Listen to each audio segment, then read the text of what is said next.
नरेंद्र मोदी भारत की धरती से आएगा कि सम्मान होता है, क्योंकि भारत की धरती गौतम बुद्ध की धरती है।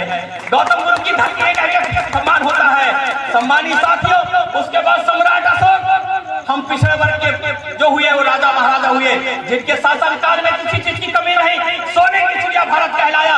140 साल तक भारत जो था विदेश में, देश विदेश में जो है नाम कमाया, लेकिन हमारे देश में आर्यों का आगमन हुआ और आर्यों ने पूरे हमारे को तहस नहस कर दिया। बहुत जल्दी हमारा देश पुनः गुलाम होने वाला है। अंबानी, अडानी जैसे उद्योगपति लोगों की संपत्ति दिन दिन बढ़ती जा रही है। कोरोना के टाइम में दादर की ठोकर हमारे लोगों ने खाया, और अंबानी समाज के लोग भी ये पढ़ लिखे टिकट थे, बताओ, और किसके पास 10 एकड़ जमीन थी? हमारे लोग पढ़ लिखे नहीं थे। महात्मा गांधी पैरवी अगर किसी करने गए थे तो वर्ण व्यवस्था में सबसे ऊपर रहने वाले ब्राह्मण निकल गए थे, उनके सिवाय। मैं भी बात रखना चाहता हूं, बोले बाबा साहब कहते हैं कि भारत का प्रत्येक व्यक्ति जिसकी उम्र 21 साल की हो, अमीर हो या गरीब हो, नंगा हो या फकीर हो, पागल दिवालिया नहीं होना चाहिए। अंग्रेजों, मैं ये चाहता हूं कि आपके देश में जैसे प्रजातांत्रिक प्रणाली है वैसे मेरे देश में भी होना चाहिए, और 21 साल की उम्र के सभी लोगों को वोट का अधिकार मिलना चाहिए। डॉक्टर अंबेडकर की बात में दमदारी के साथ सदन में जब रखे, पूरा सदन एकजुट हुआ, और बाबा साहब अंबेडकर जी के कारण हमें वोट का अधिकार मिल गया।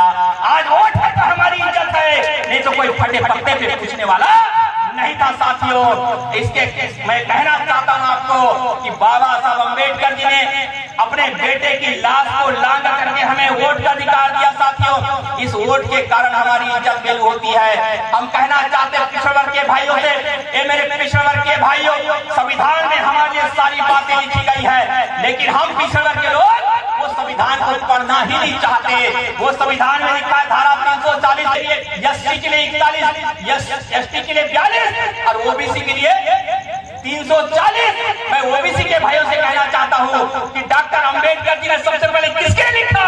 तो डॉक्टर अंबेडकर जी ने हमारे लिए सबसे पहले 340 लिखा। तो सबसे ज्यादा अगरबत्ती ओबीसी के लोगों को बाबा साहब अंबेडकर के फोटो के सामने लगाना चाहिए, लेकिन हमारे देश में हम ओबीसी के लोग नहीं लगाते। हम जाति व्यवस्था के शिकार लोग हैं, हम जाति व्यवस्था के शिकार लोग हैं। हमारे लोग जाति व्यवस्था के कारण बाबा साहब अंबेडकर का सम्मान नहीं करते, लेकिन मैं मंच के माध्यम से कहना चाहता हूं, अरे जाति इंसान में नहीं होती, जाति जानवर में होती है।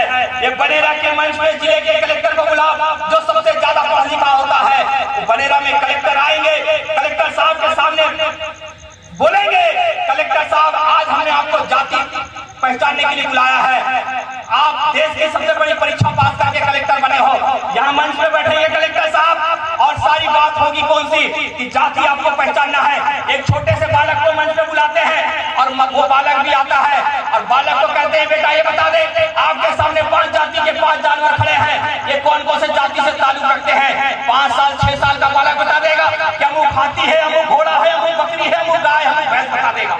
कलेक्टर साहब को बोलते हैं, कलेक्टर साहब आपके सामने 5 जाति के 5 लोग खड़े हैं, ये कौन कौन से जाति से ताल्लुक रखते हैं बता दो। क्या कलेक्टर साहब बता देंगे? कलेक्टर साहब बता देंगे क्या? कलेक्टर साहब नहीं बताएंगे, क्योंकि किसी की जाति किसी के मस्तक पे लिखी नहीं होती। ये स्वार्थी किस्म के लोगों ने जाति बनाई, और हमारे देश में जाति है कितनी?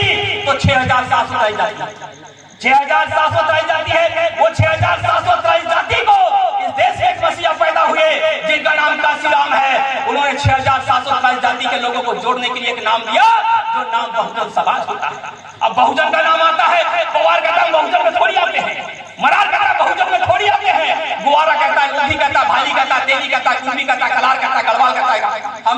हम बहुजन में नहीं आते हैं। अरे बहुजन क्या है?